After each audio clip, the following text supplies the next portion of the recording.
Bienvenidas y bienvenidos a la práctica del capítulo 12. Empezamos entonces, como siempre, leyendo las consignas. Usted ha completado excavaciones en el área del sitio Ollantaytambo. Nos vamos al periodo Inca, Perú. Ha seleccionado una muestra aleatoria de 36 artefactos de obsidiana de los recuperados en el sitio. Para el análisis de elementos traza, en un esfuerzo por determinar la o las fuentes de materia prima, usted sabe que debería investigar un conjunto amplio de elementos químicos, pero el geoquímico con quien colabora solamente le dio los datos para el elemento circonio, antes de escapar en canoa río abajo por el Urubamba, llevándose el resto del dinero, presupuestado para el estudio de fuentes de materia prima. Recanuto. Hay en la muestra dos tipos diferentes de obsidiana, que no se distinguen a simple vista, una negra opaca y otra gris veteada. Y usted sabe que tales diferencias visuales a veces corresponden a fuentes diferentes. Los datos de cantidades de circonio y color para la muestra de 36 artefactos están en la tabla 12.4.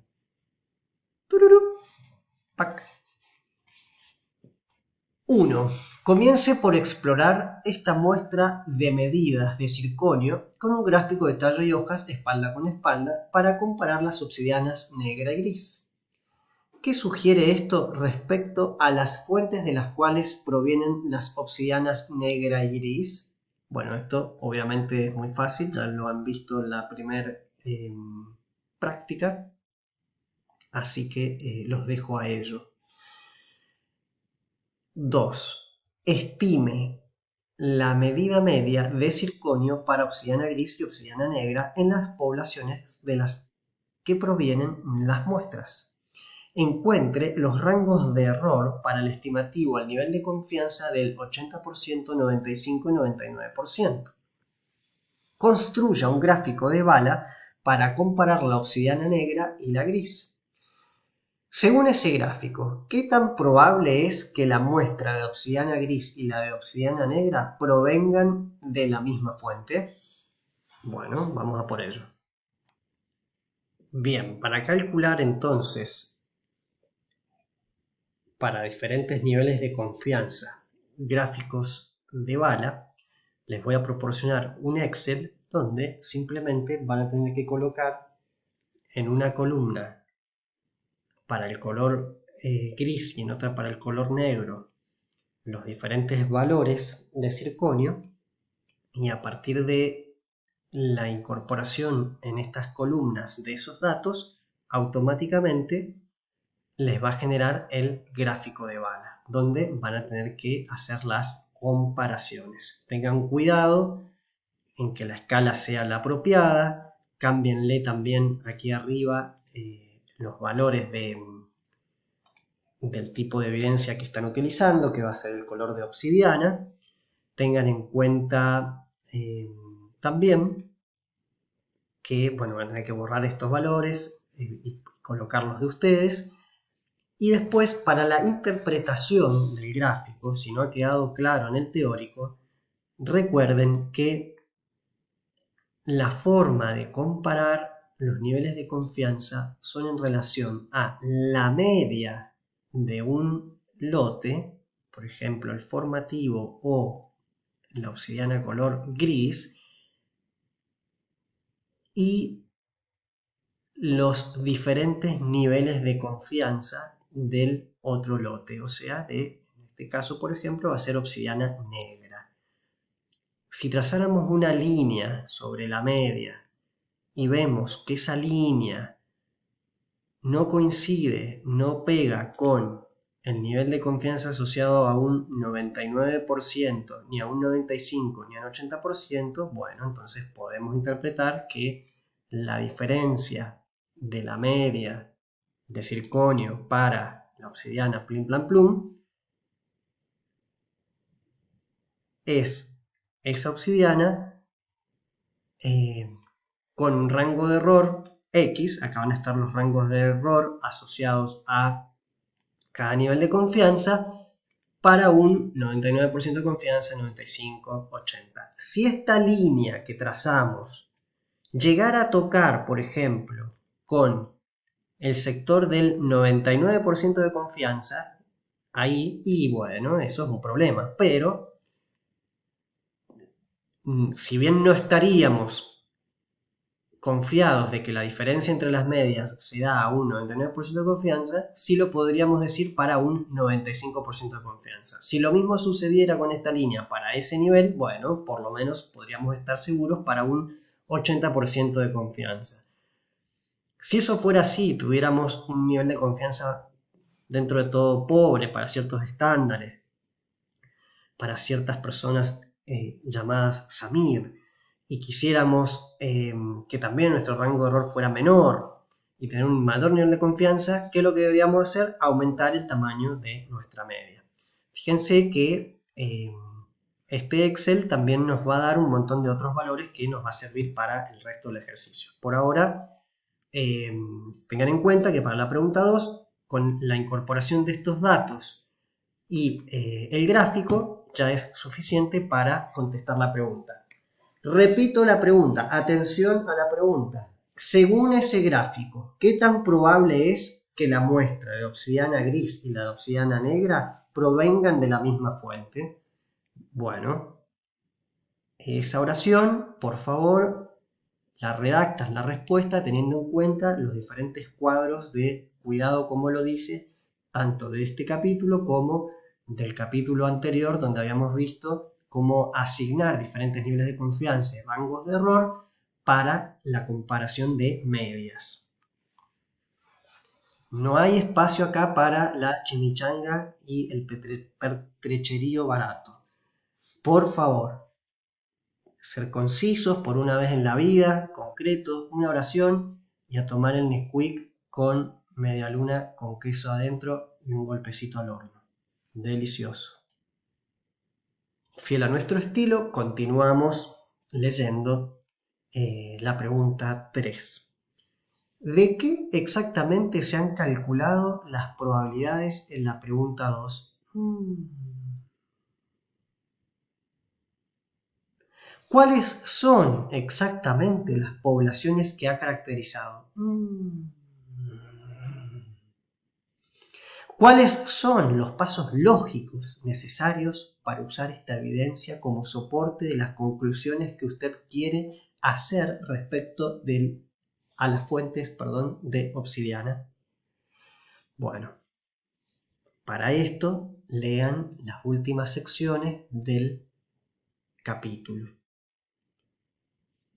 Sería maravilloso, mágico casi diría, que puedan responder esta pregunta a partir de su interpretación del capítulo, una vez que hayan también escuchado el teórico, pero sobre todo también leído el capítulo. Recuerden que los teóricos no son como un puré licuado del capítulo, sino que son un complemento. Uno toma los puntos más importantes, genera como una especie de interpretación, marca una guía, unos argumentos de cómo tomar los contenidos, pero siempre el libro guía va a ser mucho más amplio, más minucioso, más detallista. Bien, pregunta 4. Conteste la pregunta 2, pero usando ahora una prueba de T. ¿Y ahora? ¿Qué tan fuerte y significativa es la diferencia en el contenido de circonio entre la obsidiana negra y la gris? ¿Cuál es su estimativo de esa diferencia con un rango de error a nivel de confianza del 95%? Fíjense lo que está haciendo esta pregunta. ¿Qué es lo que habíamos visto en el teórico? Que el nivel de confianza del 95% estaba asociado en forma complementaria, paralela, en forma de espejo, con el nivel de significancia a un 5% dado por la hipótesis nula que generalmente se utiliza en la prueba T. No es casualidad que acá nos pide esta comparación. Exprese las conclusiones derivadas de la prueba T en una sola y clara frase, como si las estuviera reportando en un informe. ¿Qué significa esto? Lo que ya saben. Esto ya casi es como repetición de repetición de repetición. Estamos como en el laberinto con David Bowie, una cosa como un loop interminable. Estamos en un dibujo de Escher. Es una cosa que el perro que se muerde la cola. Ni más ni menos, vamos a ir entonces a la sección del capítulo.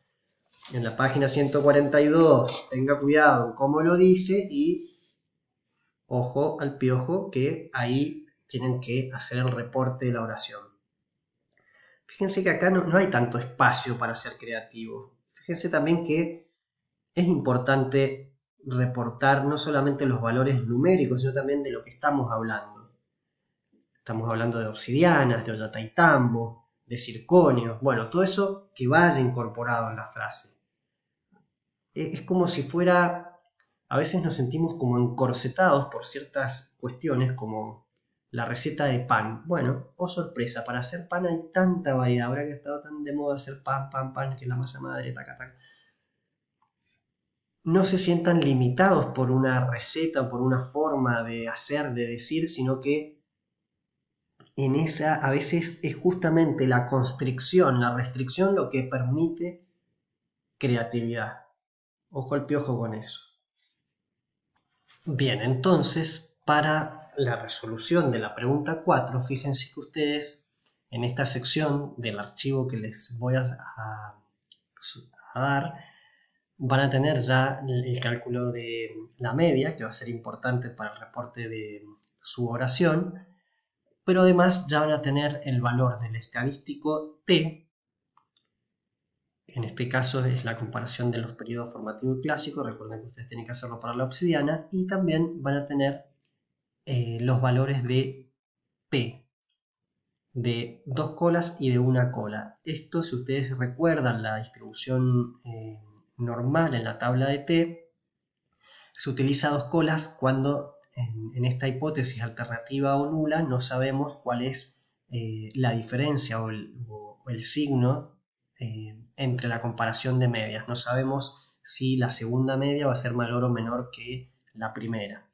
Y por lo tanto se utiliza a 2 colas. En cambio, si se supiera ese signo, sí se utiliza para 1 cola. Generalmente, y por regla general, se utiliza la de 2 colas y lo vamos a dejar eso como una práctica común en nuestras comparaciones. Entonces, para responder a la pregunta 4 van a utilizar este valor de P, que también lo van a tener acá, es el mismo, y el valor de P, el estadístico que nos proporciona aquí el cálculo.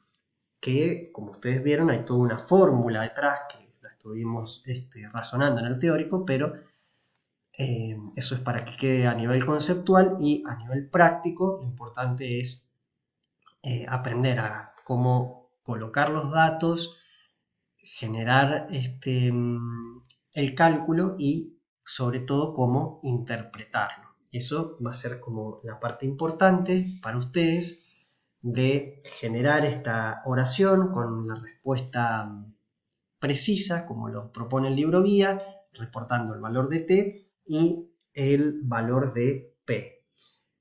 Y también si la diferencia, por lo tanto, en función de los valores que les den los resultados, si esa diferencia en las medias de circonio entre las obsidianas gris y negro es altamente significativa, poco significativa, y ahí terminan de reportar los valores, entre paréntesis. Fíjense cómo acá en esta última sección, de alguna manera los he ayudado a componer la oración y final de la respuesta, y por lo tanto tengan en cuenta que todo eso esté incluido en su trabajo. Una vez que hacen eso, pueden salir a disfrutar la tarde, la mañana o el mediodía según la hora del día.